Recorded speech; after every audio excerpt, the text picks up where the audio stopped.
Welcome to the Storypowers Podcast, the show about the power of stories, the people who tell them, and why you should be doing it too. I'm your host, keynote speaker, and storytelling coach, Francisco Mahfuz.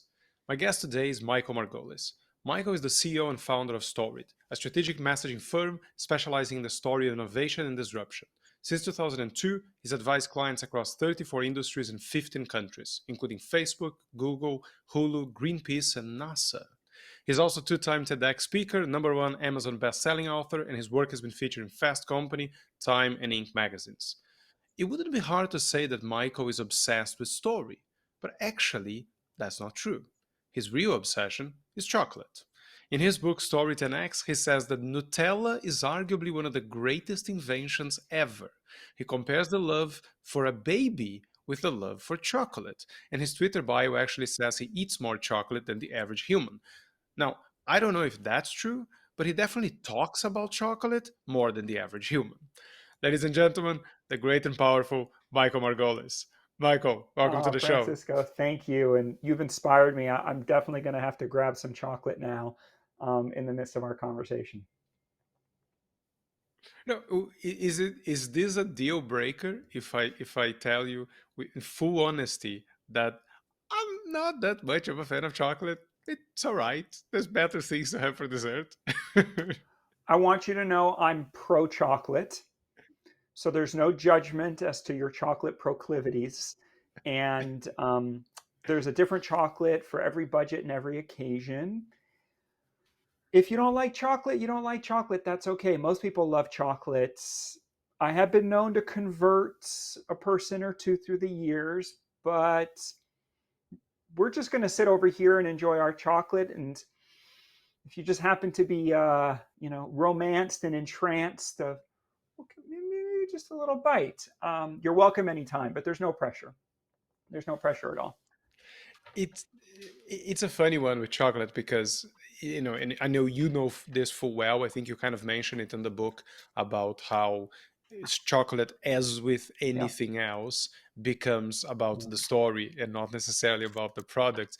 And I kind of fell for the story a while back. I think I heard Seth Godin talk about Yeah. craft chocolate and how he's obsessed with craft chocolate.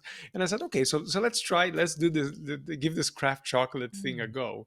And I did what I think everybody that goes into craft chocolate does. I bought a bunch of craft chocolate, and every time I offered it to someone, I felt compelled to tell them a whole bunch of stuff about the chocolate. And sometimes people are just like, very interesting. Can I just have the chocolate, please? Like, either I like it or I don't. Like, you don't need to tell me all the stuff. It's chocolate. So I think perhaps I wasn't that into the story stuff at the time to realize the importance of seeding the ground before I put the chocolate on the table, not after. You got to set the frame for sure. And look, the challenge with craft chocolate is that it's like walking into a wine shop. You walk into a wine shop, unless you really know your way around, and most of us don't. You look at hundreds and hundreds of bottles on the wall, like on the shelf. Do you know how to navigate that? Right. So you look for a couple little labels. You maybe look for some awards, but you still don't really know. Maybe you're smart and you have a little iPhone app, and so you use Vimeo and you pull up the latest, sort of data and other people's reviews. And so the same as with craft chocolate. So you can go and spend hundreds of dollars on craft chocolate. Promise you 80% of what you buy, you're going to be like, not quite my flavor, not quite my taste. So it takes a lot to navigate.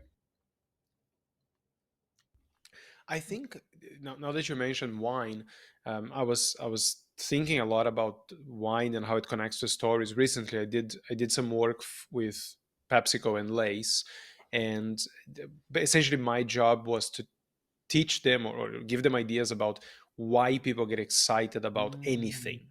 They had a very boring subject that they needed to talk about, and they wanted me to bring excitement to that. And I said, I can do that, but I'm not an expert on that particular subject, but I can talk to about the things that are exciting in anything. And and I did start talking about wine, and I told them about why Priorat wines from Catalonia are my favorite wines. And what that led me to think afterwards was how great that is, but also the potential dangers of making something that is, maybe just very expensive or difficult to attain, or something that, I don't know, maybe you get sold on the story, but the thing itself is not really what you like, but the story overrides that part of your brain. And I have friends from wine, particularly. I have friends that have fallen in both sides. Yeah. Friends that have convinced themselves that extreme. My father-in-law is convinced that any wine that costs more than like 3 or 4 euros is a ripoff. And I have friends that cannot even look at a bottle of wine that is less than 20 or Yeah. 30 euros because they feel cheap when they go in to drink it. So I think that can happen to chocolate too. It's a powerful reminder that we don't buy the product, we buy the story that's attached to it. Now, not just the story that we're telling to our audience or a consumer, but more importantly, the story that people are telling themselves of what that thing means to them. Right? So for one person, like, yeah, I don't blush at spending $10 or $20 on the right bar of craft chocolate. I've even spent $200 on a bar of chocolate. Okay?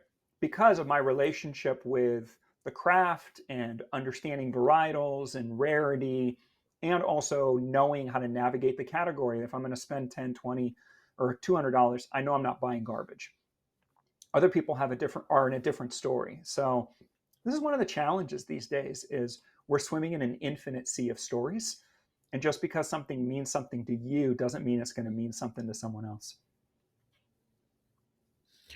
Yeah, and as much as I want to, I can talk about stories, food Mm. stories, all day long, or all night long in my case here in Spain. What the thing that you are, I don't know if you're the greatest Mm. expert in the world in this, but No. you're probably one of the people that have done more work in this area than anyone else. Is or stories of Yeah. innovation and disruption. So what I wanted to really kick us off with Mm. is for it, because I've now, this will probably be episode number 101 of this That's podcast, awesome. and I don't be yes, you're the first one after the first break I decided I finally deserved. Congratulations to I don't you. recommend that to What an anyone. incredible Don't accomplishment and Yeah, dedication to craft and inviting all of us on this journey. So that's really something awesome to celebrate. and and I and I appreciate that, but I want, for anyone who's listening to this and thinks about having a podcast, do seasons and don't make them 100 episodes long. So that's my top advice to you. Pace yourself. I So what I love was it. going to ask is, I haven't talked a great deal about stories of innovation and disruption, and I think there is a temptation for anyone who's done so much with storytelling as either I have done or some of my guests have done, is to say, the stories are stories, Yeah. right? But I know because of your book, I know you believe that stories of innovation and disruption are different and Yeah. should be different. So why is that? Yeah. Great question. Well, so let me take one step back to answer that question, if you don't mind. Which is something I also talk a lot about in the book, which is the difference between story versus narrative, right? And it's on one hand, for years I was like, who freaking cares? It's semantics. Everybody, story is the vernacular, easy to say. Let's just say story and stories. But over time, I started realizing more and more that this distinction is everything for the kind of work I do and for the kind of work that most organizations and leaders are trying to advance. So, people have stories, organizations have a narrative, right? We have stories about experiences, events, right? And we have infinite stories. Every time we post on Facebook, it's another story, right? Or every time we post on Instagram, it's another story. The narrative is overarching core concept. It's a theme of which under the narrative will be many different stories. So take like the American dream. The American dream is a narrative. We each then have stories, individual stories about the American dream, maybe multiple stories about the American dream, right? So stories are like a pearl, narrative is the string of pearls. And the challenge going on right now, Francisco, is that we are swimming in an infinite sea of stories. We're frankly drowning in a sea of stories. And it's like the life raft that each of us is clinging on to is our story, when what we need is an ocean liner to navigate very complex, very thrashy seas. Like the weather conditions out there are rough. So we need a narrative that gives us a sense of meaning, of purpose, and of shared destination. So that's an I important notice. I distinction for us noticed to that. then, before we I start noticed a talking about change. innovation I, disruption. Yeah, what do you think about that distinction of story no, versus no. narrative? No, I fully buy into it. But I noticed that you made a change that I think is wise from how you described it in the book. In the book, you said the story is a pearl and the narrative is a pearl necklace. And I thought that might not be the phrasing you want to be saying over and over around. So, a string of pearls, I think is a better one. No, I've seen lots of people debating Yeah. over this whole story and narrative thing. And the way I tend to think of it is, I mean, because narrative has a meaning that if you think about the political arena or the stuff we Mm. see on the news, I think it's very clear what a Yep. narrative is, and we are genuinely talking about a much broader story. Um, I think you can compress that to something a company would use. And then I just tend to think of it as something like it's not a story, but it's using story structure. So if you were gonna break down in detail what a story actually is, which it's very hard when you talk to as many people as Yeah. I talk to about storytelling, but I think it's easy. It's hard to argue that a narrative fits the criteria for a story, but it should still fit the criteria for the story structure. So Mm. whatever sections or parts need to be in a story, you're probably gonna find those same things in a narrative, but it might not fit the traditional definition of a story. So to me, that makes sense. I don't know if to ever, I think that most people will get narrative more easily than they'll get story, Mm. strangely enough. Yeah, it's a good question. And we could spend the next hour just talking about story versus narrative. Well, Mm, I guess the point that I would sort of add to what you just shared is stories have a beginning, middle, and an end. mm, Narratives do not have a beginning or an end. And sure. that's, I think, one of the Yeah. most important distinctions right now, because we're increasingly living in a world that is more nonlinear, right? Is this the end of the beginning or the beginning of the end? Where are we? Where are we on this journey, I guess it right? depends who you ask these days. Right? Where are we?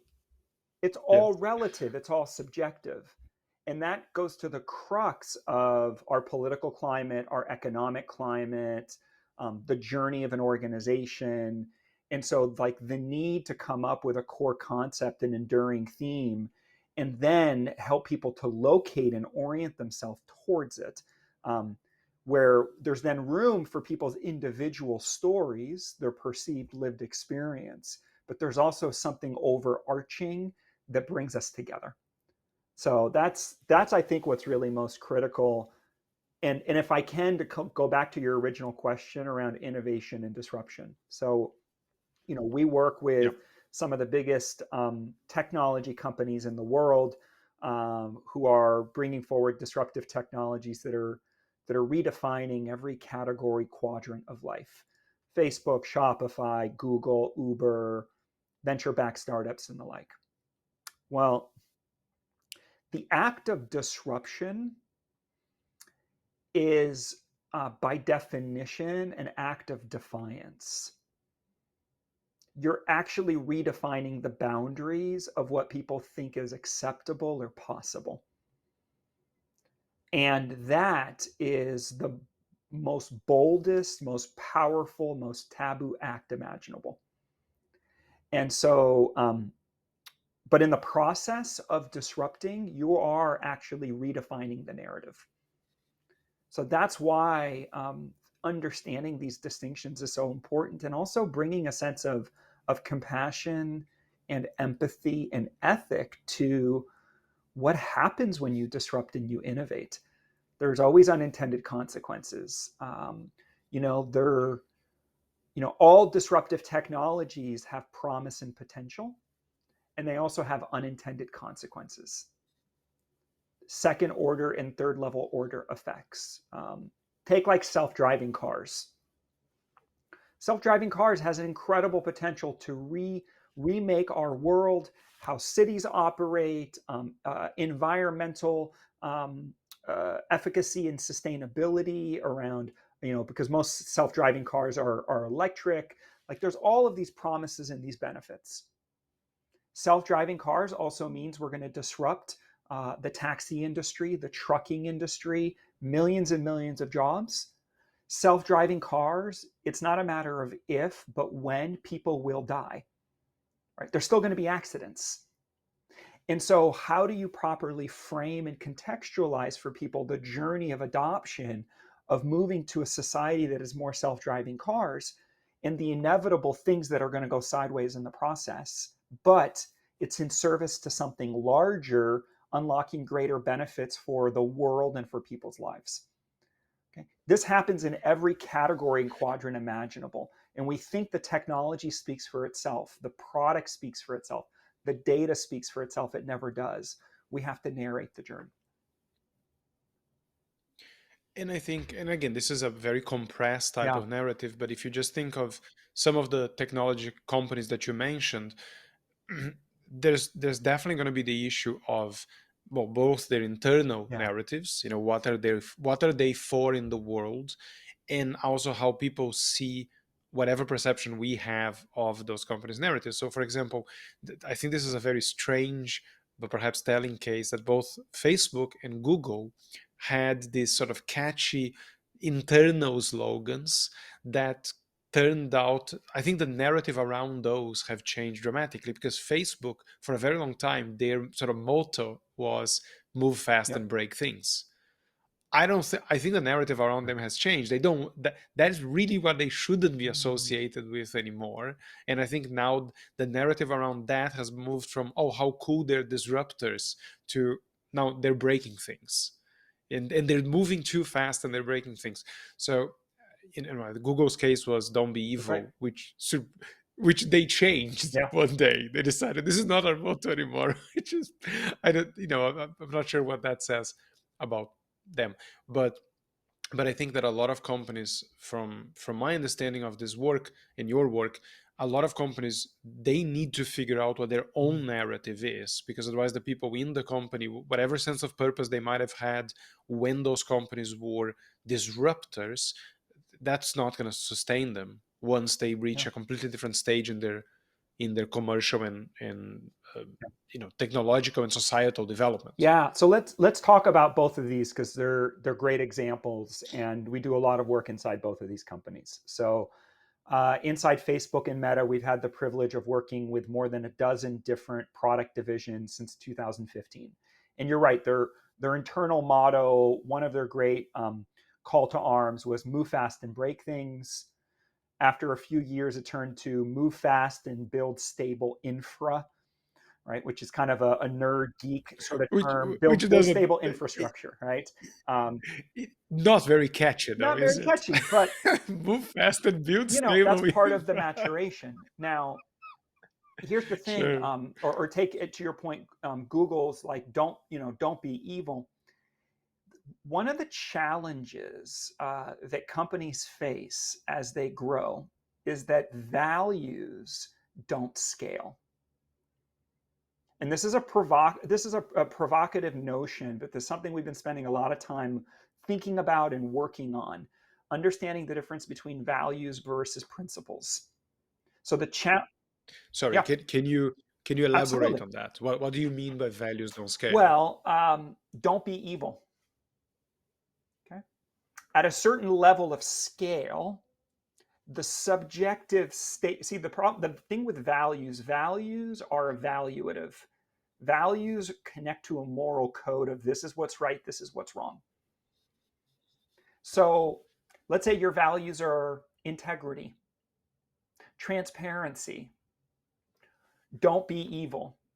I promise you, as you move into a greater order of magnitude of size and influence and impact on the world, there are people and institutions who are going to take great umbrage and issue. Actually, I don't agree. I think what we're doing here is evil, or I don't agree with this decision from management. It didn't feel like it had transparency, or I don't think we have integrity because of the choices we've made over here. So, what's happening in our society? Stories, historically, the way we're wired as human beings, stories are a vehicle for transmitting values. Okay. Now, what happens when we have worldviews and value systems colliding? What happens is we start to weaponize our stories because we're weaponizing our values. We're actually using it against each other. And we've seen incredible employee activism over especially the last few years in the midst of COVID, where no matter what management does, people have grievances and it's an impossible task of trying to make people happy. And I'm not, again, trying to excuse or make a defense for the responsibilities for big companies and institutions of looking at their role, their impact, and the second and third level order effects on the world. And companies like Facebook and Google, there are massive unintended consequences and issues that are going on by the very nature of their technologies and how it's cascading around the world. And we should be talking about those things. But so there's a difference, though, between a value like authenticity, integrity, versus a principle. So we have some first principles here at Storied. Things like hold the possibility. We have another first principle here, which is structure your thinking. So instead of having 6 core values as a company, we have a set of principles. Those principles are ways of being and ways of doing, ways of relating to each other. They're not an evaluative right or wrong. Like, structure your thinking. It becomes a way to be on a journey together of examining how we can grow together, how we can learn together. Hold the possibility as a stance, right? Which is a critical stance as a storyteller, and if you're helping other people with their story. So this distinction, we're so obsessed with what's wrong, with what's broken, with what needs to be fixed, instead of being able to celebrate what's right and what's possible. What's the promise and potential of tomorrow? How do we enable that? And how do we remove the obstacles and the barriers to it? So this distinction between values and principles is a really important one, especially in the context of disruption. Does that make any sense? No, it does make sense. The one point that I would Yeah. push back a little on is I would argue that values is not just that they don't scale, is that the way that they're normally framed or expressed, they don't work at the individual level. It's not that they don't scale. So if I say, and Yeah. just to give you an example, I did I did an offsite with an American Yeah. recruitment company 3 weeks ago, and so I knew what was going to happen, but I had them all in the room. I think it was like 26 people, and I said, okay, so the boss who was there, you Yeah. can't answer, but everybody else, can you just tell me one of your 6 values? And like it took a long time to get them to clearly guess one or two of the values, and I think it was like integrity or something that every company puts in their values. They had no idea what the values were. I said, okay, let me tell you what the values are. Now can you Yeah. just tell me what that means? And you ask 3 4 people, and they will all have different answers. So I think even something like don't be evil, you would get very different answers from very different people. So when I said to them, okay, well, now we need to find an experience in either your personal life or in your professional Yeah. life, in this company or another company, that you can match to that value. And then when you share it that way, people get what you mean when you say integrity or Yeah. transparency, because otherwise it's you say it, no one actually knows what it Yes. means. So I think when Google was 5 people, they might not have agreed what "don't be evil" actually meant. So that's my problem. Is I think any value that is expressed as a word or as a Yes. generic description it leads itself to confusion and to misinterpretation, or multiple Yeah. interpretations at least, which is why I think that whatever the value any company says they have, you need to have a whole ton of stories backing up either when that value was Yes. respected or when it was not, because then people will know exactly what you mean. 100%. So Most values in companies are lost in abstraction. I think Brene Brown says yes. not more than 10 or 15% of the companies that she goes and works with have gone beyond just the laminate on the wall, but where there's a clear articulation of those values in action. I'm curious, can I do a screen share and pull up the 6 first principles of Here at Storied for all of our viewers? Will it work? you you All can right, let's try. see. I'm Okay, not let's see if sure. we don't break the internet. I'm not sure how you would do a screen share. Let me see what happens here. I'm not sure if it lets you. I mean, there How's is a this? button. There you go. Okay, so there you go. We see. I mean, for anyone who's just listening to this, I can read the first principles, and they are. Let me just not get away from the microphone. They are: hold the possibility, listen with care, structure your thinking, own your experience, honor shared agreements, and have each other's back. They actually have little bullet points, developing a little more what they are. Um, yeah, so but that's a lot closer to some of the stuff we were Yes. just saying. It's not like if all you say is hold the possibility, like I would have no clue what that means. And I think you'd have to explain at length to any person that looks at those principles what the hell hold the possibility means. And I think a lot of companies never get to that point. You're absolutely right. And what these first principles are designed to do, though, is their ways of thinking, their ways of being, and more importantly, their ways of relating. Because at the end of the day, all we have is our relationships with each other.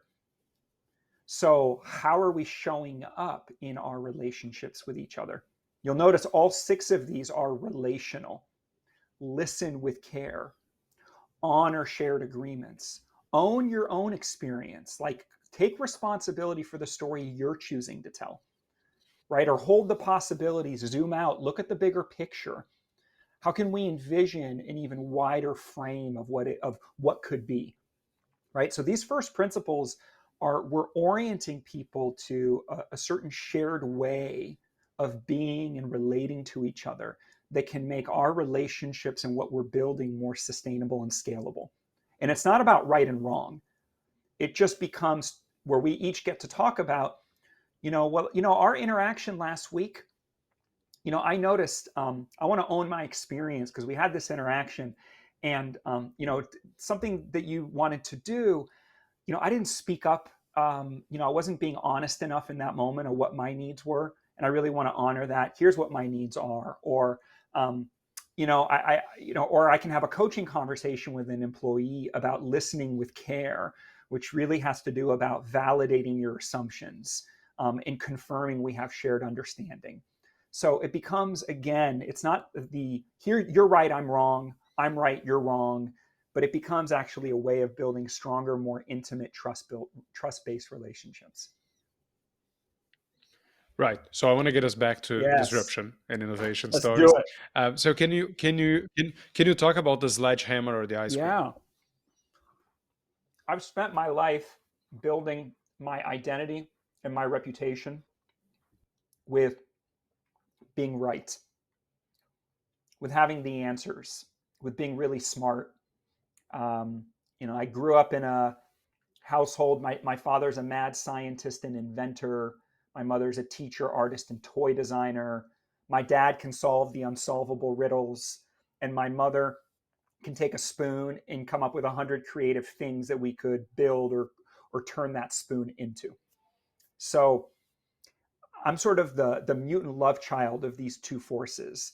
And the challenge with that, Francisco, is that when so being right all the time, and this is, by the way, if you're an innovator, a change maker, a disruptor, it usually comes from this place of, really?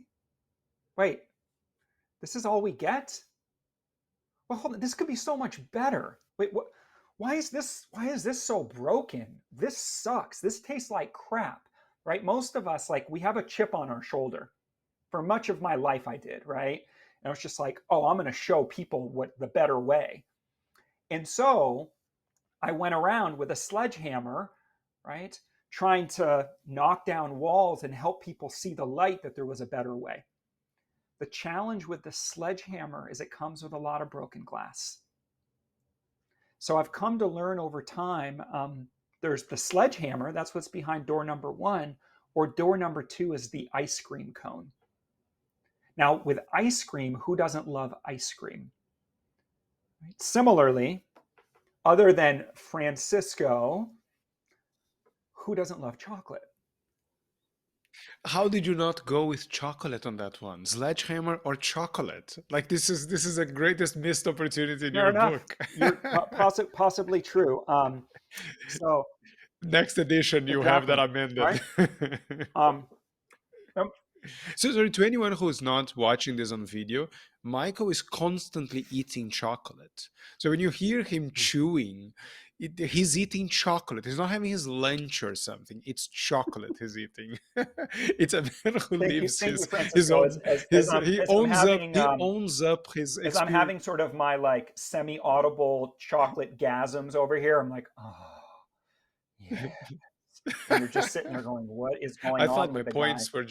my points were really landing. Let me tell you, by the way, people want to know, well, what am I actually eating? Can I do a quick product placement? I don't sell this, Go for but it. I'm gonna rep them in this moment. So Solstice chocolate maker is out of Utah, Salt Lake City, Utah. They're part of the American craft chocolate revival. There's actually more craft chocolate makers within 50 miles of Salt Lake City, Utah, than any other geography in the United States. What they're working here is a single origin craft chocolate from Uganda. I can never pronounce the region of it, but it's a region called Bundi Bugyo. Bundi Bugyo. Now, here's what's amazing about this chocolate. What's fun about craft chocolate is that different beans from different terroirs, as well as different years' harvests, have different tasting notes and profiles. So for years, this bar had a very red, actually a tree fruit forward, plum, cherry, and then a really clean chocolatey back note. And it was always one of my like introductory chocolates for people. The latest harvest of this actually is more earthy and bready. It actually has a yeasty note to it. So it tastes like if you've ever taken some really good European like bread and you put chocolate on top of it, right? Sort of like the pain au chocolat, but the homemade kind that we would have after school.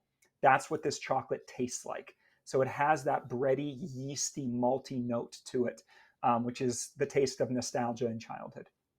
All right, so now you know why Let my me lips know are how that. chomping and Yes, I'm going, let me. oh, I can't stop. There's one final chocolate point I'm gonna Yeah, make, and then I absolutely swear I'm gonna let this go. Are you familiar with Tony sure. Yeah, Chocolonely? Yeah, so that's a pretty interesting company that what they've done with their storytelling. So for anyone who doesn't know, they are from yeah, the Netherlands, I believe, and they. I mean, it's kind of shocking because the first time you see them, it is this really thick bars. It's kind of very primal yes. colors, big, thick bars. But then you see anything they like, any of their advertisement or their marketing, and they talk about slavery-free chocolate, and it just hits you straight in the face. Like, what do you mean slavery-free chocolate? Isn't all chocolate slavery-free? And then the more you get into it, you realize that they have this massive social cause because apparently a lot of chocolate has, I don't know if technically it's slave labor, but I think in all intents and purposes, it is essentially slave labor. So yeah, big bars of chocolate and storytelling. If you ever want those things, Tony Chocolonely is your chocolate bar of Well, choice. But there's anyway, another chapter to that story, Francisco. Forgive me, but since we've opened that can of worms, and I think it's a great subtext to your audience and community here. So, to your point, one of the challenges with the cacao supply chain has to do with actually a lot of child labor in terms of how it's grown and cultivated. And the companies that are most guilty of this are the big conglomerate chocolate makers that really struggle with being able to verify and source their supply chains. Most craft chocolate makers, by the definition of it being craft chocolate, most of them have slavery-free supply chains. But here's the wrinkle. Tony Chocolonely built their whole brand as being anti-slavery chocolate. And about a year or two ago, big scandal and expose, they source their cacao beans not directly, they source them through Calabo. And Calabo has a long reputation of not being able to verify that their supply chain is slavery free. So, it's a great example of a company that builds its whole identity around a certain frame or positioning. In the moment, what happens when that story proves to be false? And how do you manage the damage control around that? Again, there's, people don't buy the product, people buy the story that's attached to it, not just the story we're telling, but the story people are telling themselves of what it means to them. So most people do not know about this little scandal about Tony Chocolonely, and all they know is the label and the wrapper that says anti-slavery, and it makes them feel good. And then others would say, oh, you know what? Calabo is just part of their early history. They've since cleaned up where they're getting their chocolate from, so we should just move on from this. And this is the intersubjective nature of story and narrative in the 21st century. All right, so back to ice cream. So you figured out that I'm trying very hard to You're a keep us on good cat track. wrangler. So I hope I'm not too much of a tiger by the tail today, but I hope we're still on. See, this is my fault for talking to the chocolate That's obsessed okay. about chocolate. So you talked about how the Sledgehammer. So that the problem with that is a lot of broken glass. I think the way we can translate that into a more simple language is that people don't like to be told that everything they believe is wrong, that their worldview is wrong, that they've been doing things wrong, and this super disruptive approach to a lot of people comes with that handicap of, yeah, but you're gonna have to be confrontational with the people you're trying to win over. So the approach you found to be more effective was the ice cream, and what does that actually mean when you're standing in front of people? Well, let's anchor this notion of the sledgehammer and the ice cream cone to your brain on story, understanding the neurobiology of story. And anybody who's really wants to geek out on this, look up Dr. Paul Zak. He's become a good friend. He was a guest Fantastic. on this show. So yes. check out the episode with Paul. But he's one of the fathers of neurobehavioral economics. He's got some great big TED Talks on the subject. He's done some of the deepest brain fMRI studies of your brain on story. And he's identified there are 3 biochemical hormones that are activated when we take in a story: cortisol, dopamine, and oxytocin. Understanding these 3 biochemical hormones in the way we're wired as human beings, and then how those 3 biochemical hormones are being activated and triggered in the 21st century digital age is critical to everything. So 1, cortisol. Cortisol is the stress hormone, fight, flight, or freeze. Cortisol is how we identify friend versus foe. Cortisol is threat identification. Now, mind you, we're living in an age and a time of cortisol overload. Going through COVID, managing our social media feeds, the infinite inbox of emails, cortisol, cortisol, cortisol.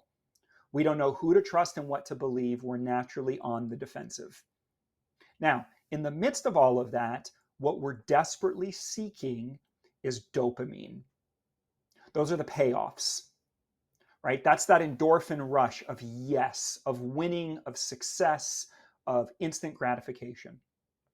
By the way, social media, a critical discourse of social media, like your Facebook feed, your Instagram feed, your TikTok feed, or your email inbox is just a cortisol dopamine drip.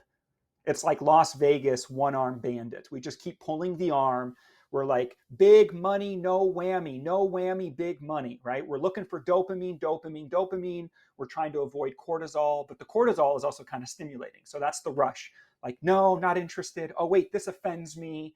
Oh, wait, great. Oh, wow, that was a great payoff. I'm so excited to see these baby photos of my nephew. Or, oh, my new friend just moved, though, to another place. Like all that discovery, serendipity, dopamine, and cortisol, okay? Now there's a third hormone in the mix, and this is the most important of the hormones in my opinion, oxytocin. Oxytocin is nicknamed the belonging molecule.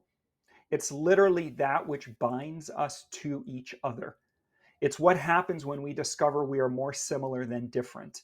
Oxytocin is also what's produced in the body when parents have a newborn child, when you first fall in love, right? It's the bonding mechanism. So cortisol, fight, flight, freeze, stress hormone; dopamine, instant gratification, payoff; oxytocin, belonging molecule. So most of our society is oriented towards cortisol and dopamine. And both of those things we need to understand and play to. But what we are at most greatest deficit of in our lives is oxytocin. So a lot of what we talk about and look at when we talk about what's called the feel-good principle in the book, the sledgehammer puts us into a cortisol state. The ice cream cone is dopamine and oxytocin. By the way, chocolate, the most amazing thing about chocolate at a biochemical level is that it activates not only the dopamine receptors of the brain in terms of pleasure centers, it activates oxytocin. So this is why people turn to chocolate as a self-care ritual, right? Or romanticness of chocolate, because literally it binds and bonds us together. Okay, so I know that was a step to the side for a moment, but that's a really critical component to understand. If you're selling disruption, innovation, and change, by definition, the moment you present the new story, people in the old story are likely to feel wrong, bad, judged, stupid, or defensive. So instead of hitting them over the head with, I'm right and you're wrong, what can we offer them that speaks to the promise and the potential, the thing that we all want? And then talk about what gets in the way. I can offer an example if you want, or I yeah, just tell had me what you think. I know I want the example, but I just had this thought, and I don't Yeah. know if this is very profound Oh, I'm or sure that it is. or I'm reaching. So what I thought was this: we human beings, we have a natural tendency to change the narrative as we Yeah. go on in our lives. And if you've done any work with storytelling, you tend to get even better at changing your own narratives and reinterpreting them. And the one thing that there's this question that gets asked all the time is like, if you could go back in time, what would you change? Or would you want not to have lived through this hardship? And people say, no, I wouldn't, because that's what made me Yeah. who I am. And then what I just thought is, your job when you're telling a story of innovation and disruption is make the audience feel that whatever they're doing now that is might not be working as well as it could, or is not going to keep working, is that necessary step that's going to make them who they are tomorrow. Like, if this wasn't Yeah. happening now, tomorrow wasn't possible. So I'm not saying you went down a dead end street. That was just a mistake. You should just not have done that. What I'm saying is this was a necessary step to get to this other thing. Does that Makes make any total sense? sense. It's a brilliant insight, Francisco, and it's helping people understand the causality sequence of, we had to get here in order to be able to go there. This happens all the time in Silicon Valley. It's called a phase shift, right? So phase shifts is when you are moving into a new a new stage of the company, a change in strategy. One of the most common ones that we work with all the time is when a company is going from product to platform. And that is a paradigm shift. You literally have to install a new operating system. Other common times this is happening is anytime you 2x revenue, headcount, or user base. You have to rebuild the plane while flying it, which means the story that got you to here isn't the story that gets you to next, which means the process that got you to here isn't the process that gets you to the next, or the system that got you to here isn't the system that gets you to next. And so that's a really important piece you have to narrate. So when you go from product to platform, we recently were working with a Series D funded startup. They have 100 million monthly active users. They're a technology platform, really unique niche. They focus a lot on social change and activism. And they were struggling, though, because the story that got them to where they are now was starting to hit a ceiling in their growth. That story could not scaffold as they go from 100 million monthly active users to 1 billion monthly active users. And they had a single product, their legacy product, which is how they built their reputation.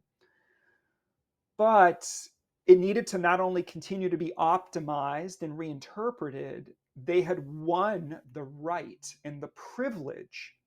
We got this figured out. Now we need to widen the aperture and solve for a wider range of use cases, or what's called jobs to be done, that our users are coming to us for. So let's help them better navigate a wider range of needs that they have in their life that nobody else is serving.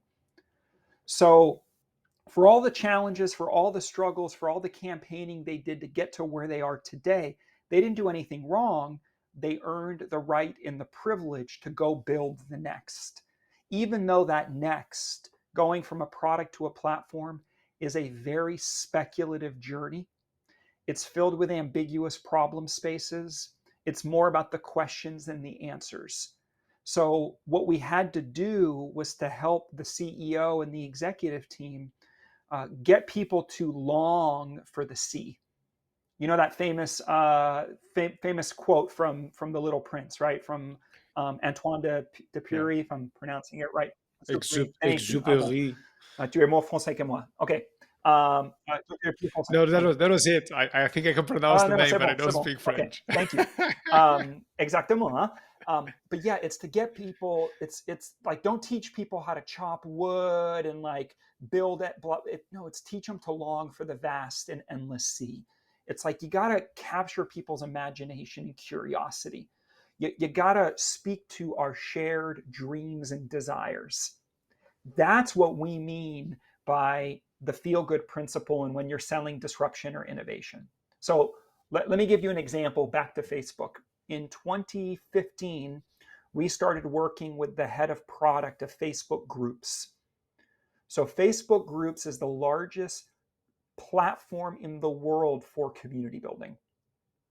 And they got to it rather organically because they were just part of Facebook. And as Facebook grew hundreds of millions to billions of users, oh, great, there's this community function. People use the community function. And in 2015, they realized, though, we have this product over here called Groups. It's kind of a red hair stepchild amidst core app amongst all the other things that are happening on Facebook. But we're seeing some really interesting things happening, which is when people find a meaningful group, meaning it's a place where they're spending more than 30 minutes a week in that group, their lives are being changed for the better. And it was everything from moving to a new city, to dealing with a really rare, debilitating illness, to having just adopted a Labradoodle, a really unique breed, like you name it, right? This idea that community building is now happening online, and that no matter the circumstances of your day-to-day life, you can go online and find other people like you. That is one of the greatest gifts of social media and of the last 10, 20 years. No matter the limitations of your circumstances, you go online and your world can get bigger. And so they came to realize this. And as they started to take a closer look at this, Facebook groups was solving for one of the issues that they were having at the time, which is people were starting to hesitate before posting on their newsfeed because of what they call context collapse, right? When you share something on your news in the feed, it's seen by a wide range of the algorithm of your friends and family. But something that might make sense for some of your work friends might not make sense, or it might get lost in translation with your family from the small town that you grew up in. That might not make sense with some other subset of your social graph. But when you join a group, there's shared intent, shared purpose, and context. There are things that people will share in a Facebook group they would never share in their feed. Like right now, yeah. I think no, I love that there's a word for the term context collapse, Yeah. where it's just, well, if you go to your family reunion and you tell the same jokes you tell to your university friends, there might be a problem there. I mean, Exactly. I love it how it seems such an easy concept to grasp, and there's a super technical explanation with its own lingo to I'll give explain you a it. really simple example from this past week. So in 2022, I've lost 27 pounds since January 1st, right? Which is a pretty significant amount. I don't know how that translates into kilos, Well but done. I was waiting until the end of the show to mention that you seem much slimmer than the pictures I had seen of you, and that the beard suits you. But well thank done, you, since thank you you. already have So 27 here's pounds big, even in spite of all That's the right. I chocolate, don't actually which is eat chocolate that often. You just inspire me. But so here's the thing. So I've been taking though a medication called semaglutide. It also goes by Wegovy, Ozempic, and it's made by Novo Nordic, whatever's the company, Novo Nordisk, or people know what I'm talking about. So, but it's FDA approved for weight management. Specifically, I've had insulin resistance my whole life. So even though I exercise, even though I eat really well, I couldn't lose weight. My metabolism was frozen. So I discovered this medicine. I started taking it. It's FDA approved. It creates miraculous results. So here's the thing. I'm in Facebook groups for people who take Wegovy and Ozempic. And the things that people will share on a daily basis about, let's just say, gastrointestinal issues and the things coming out of your body, or like the latest biohacking data, right? There's a code of my yes, HW, yes. CWGW, right? SW, like those stand for like highest weight, starting weight, current weight, goal weight. And people share this data all the time. We cheer each other on. Now, if I was sharing those things on my main Facebook feed, people would just be like, oh my God, they'd be cringing. Stop. TMI, too much information. I don't want to hear that. Because context is subjective, right? And that's a really important thing for us to keep in mind of, again, not just the story we're telling, but what's the story others are going to tell themselves as they take it in? How is it of relevance and of shared interest to them? Which ladders back up to all the things that we've been talking about. So, so your Yeah, framework, and we're not going to have the time to do it justice, but the simple, I think the line you use in the book is, you call it see it, feel it, yeah, believe it, and then you give different yes, terms for that, but essentially is, the first part is you need to have people see this future you are trying to bring about.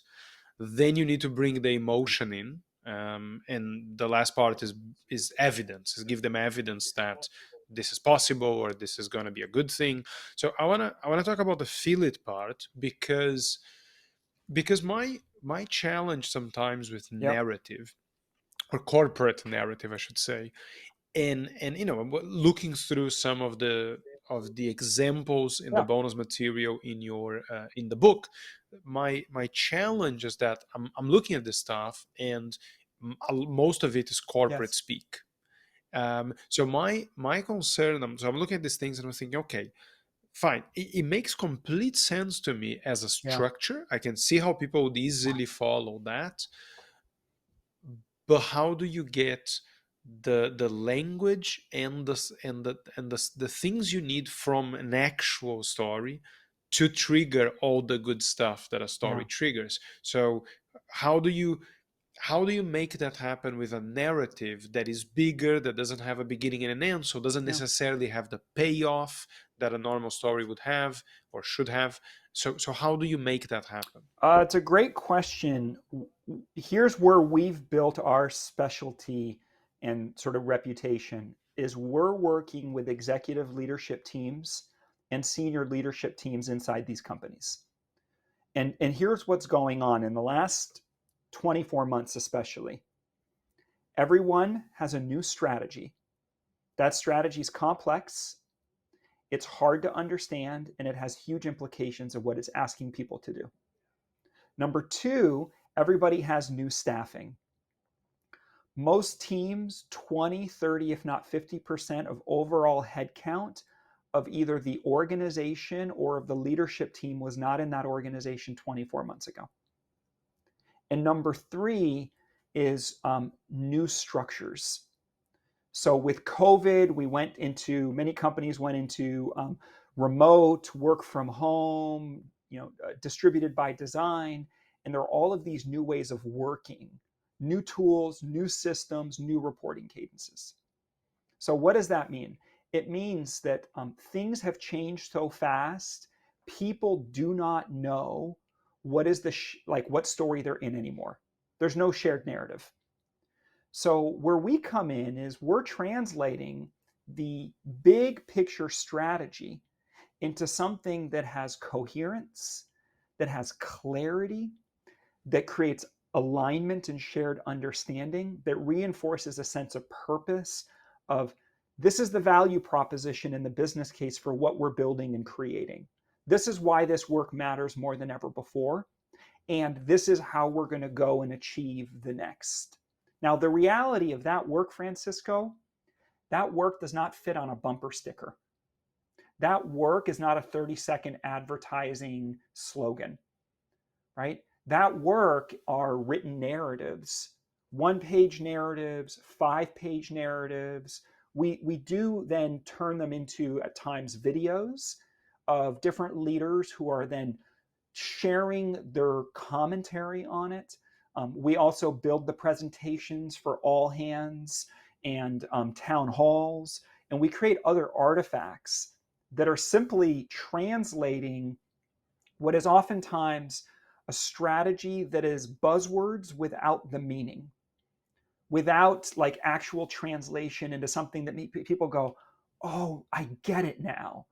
Oh, this is the future we're building, right? Like OKRs, KPIs don't actually tell a story, right? They're a measurement of something else. You got to give people the larger context of that big picture, help people get emotionally invested, and then provide the rationale that supports how you get there. So the nature of our work, unfortunately, Francisco, is it's conceptual and abstract.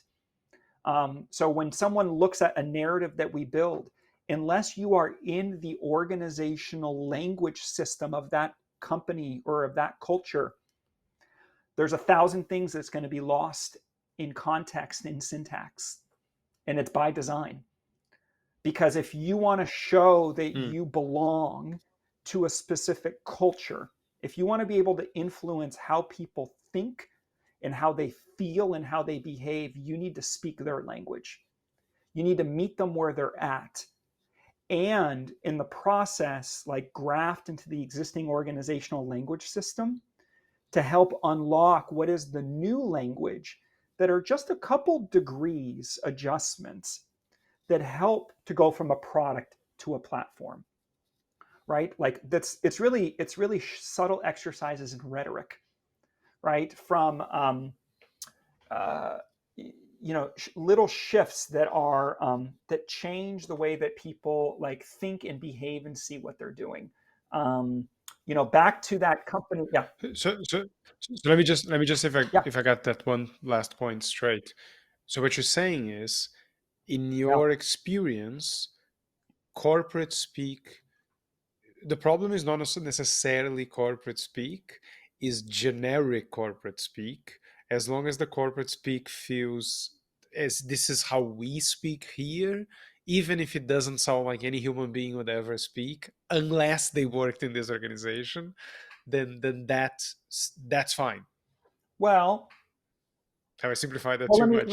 I mean, I think it's a fair statement, but let me put it to you this way. Have you ever traveled to a country where you do not speak the language, much less can read the road signs? Yes, plenty, a few Right? times, And yes. how did that feel? Yeah. No, not Right? great. Bewildering, Not great. overwhelming, vulnerable. The reality is when most people join a big company, they're entering a country where they don't speak the language and oftentimes can't read the road signs. Right? And this is true at all levels, including new leaders who come in. You know, as a company is growing in its stages and they're bringing in more experienced, mature leadership, they're coming in and they're like, what do all these acronyms mean and stand for? Right? It's like alphabet soup.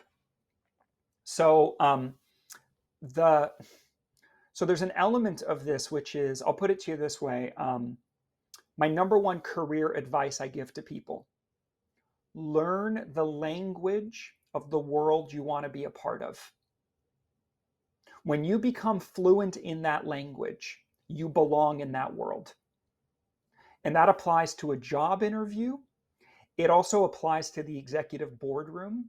It applies to any sales conversation.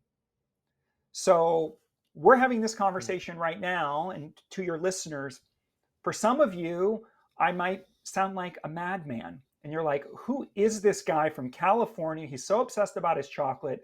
And he's like, buzzword bullshit bingo. I still don't understand anything that he said. That's okay. Others might be listening and going, oh my gosh, wow, you're talking about first principles. You're talking about bending the curve. You're talking about like really like these issues of ambiguous problem spaces and how you go from horizon one, which is all about incremental move the metrics, to horizon two, speculative big bets. Well, me sharing that in 60 seconds with an executive inside a Silicon Valley tech company, they go, oh my God, thank you for understanding my world. You speak my language. You might be able to actually help me with Yeah. what we're No. trying to do. So it's language. Everything is So language. I get that. Yeah. I get that. And when throughout the Yeah. conversation, there are terms you mentioned that don't mean anything to me, but I can tell that they mean something to the Totally. people you normally work with. I think so. So I Yeah. fully get that.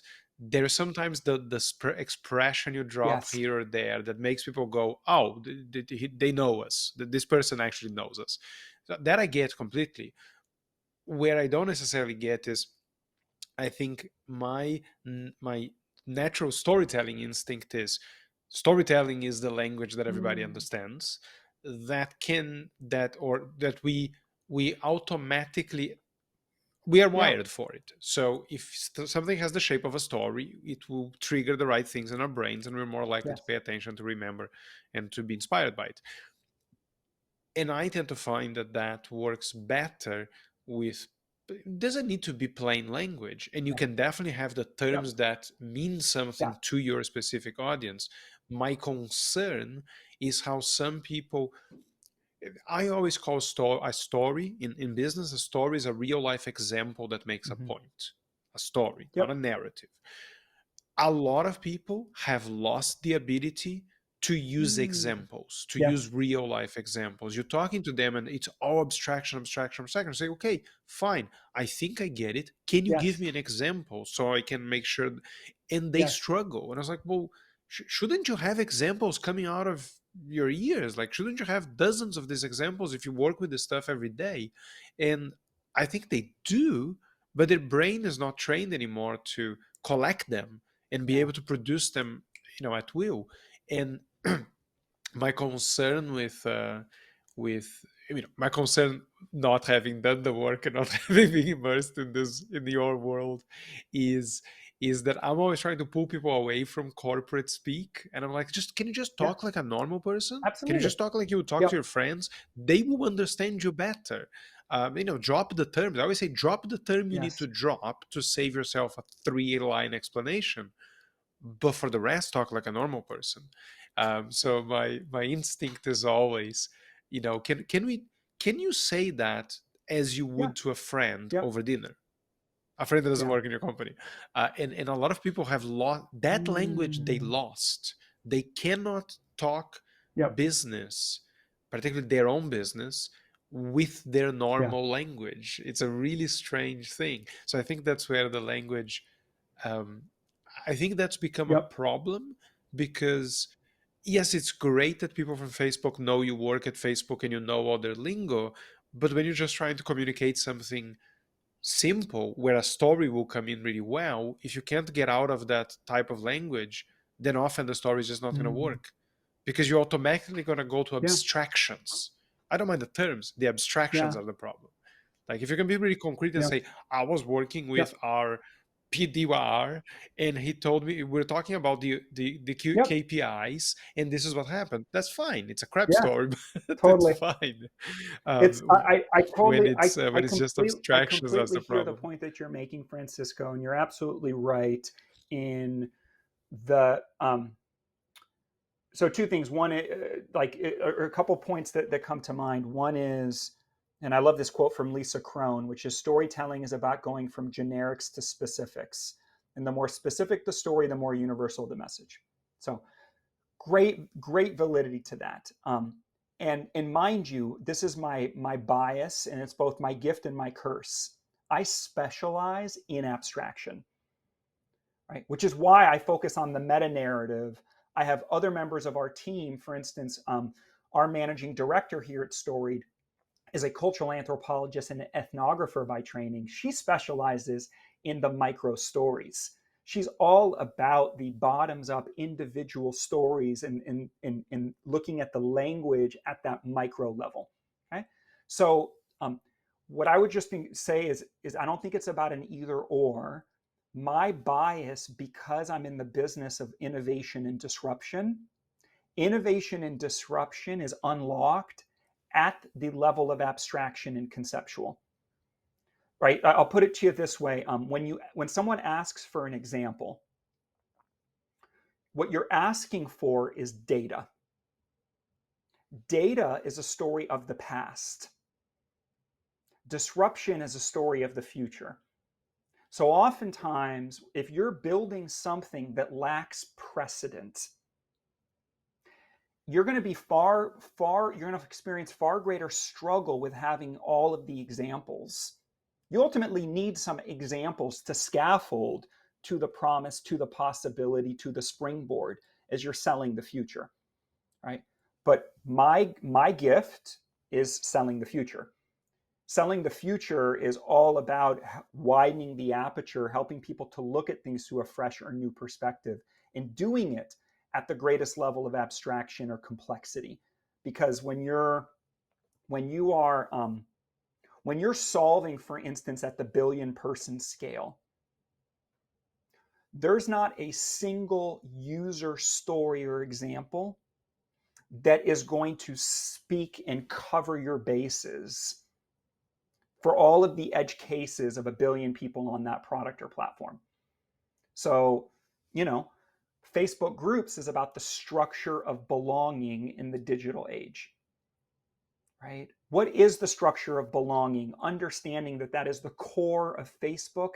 It's why, for all of their continued challenges and whatever complicated relationship status you as a listener may be having with Facebook right now, those of you who are still on it, it's because of the payoffs that you get of feeling connected to not only friends and family, but different communities in your life.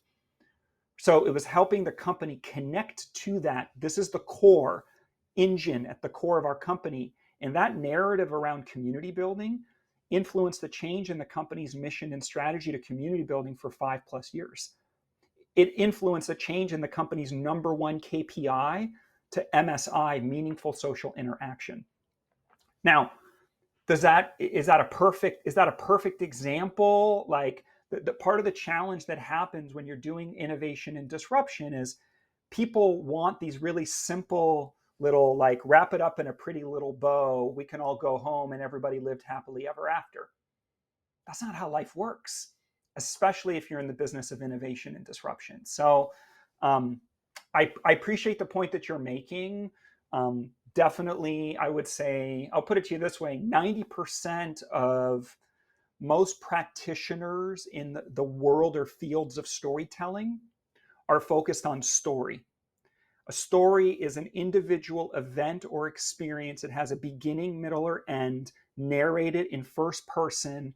And let's move from abstraction to just the direct embodied experience. Testify, own that experience, humanize your story. And that's really important work. It's a critical part of, one company we worked with, the narrative was about software as leverage. That meant a lot to this organization. But the personal story was one of those executives talking about the company's mission is about democratizing entrepreneurship. And he told the story of his mother as a single mother, recently divorced, struggling to pay the bills, and how being an entrepreneur was how their family stayed out of poverty and were able to succeed as a single mother and like create the life that led to this executive's, continued success, right? And he did it in very poignant personal terms. So our personal stories really matter. I personally am most interested in these overarching narratives. Why? Because these narratives are what control our lives, Francisco. These narratives is what's Yeah, I controlling, think for instance, the political discourse in our country in America right now. It's not the stories, it's the narratives. Narrative is yeah. literally what defines the boundaries of what rules and governs what is right, what is wrong, what is possible, what is acceptable. So yeah, anyways, Yeah, yeah, I don't know how much science there is into narrative, because I think most of the yeah, science is on into, or at least the ones I've seen, is in storytelling. Because the part I don't know, you might have seen that research already, is my understanding is you need human contact and yeah, connection to really care yeah, about pretty much anything.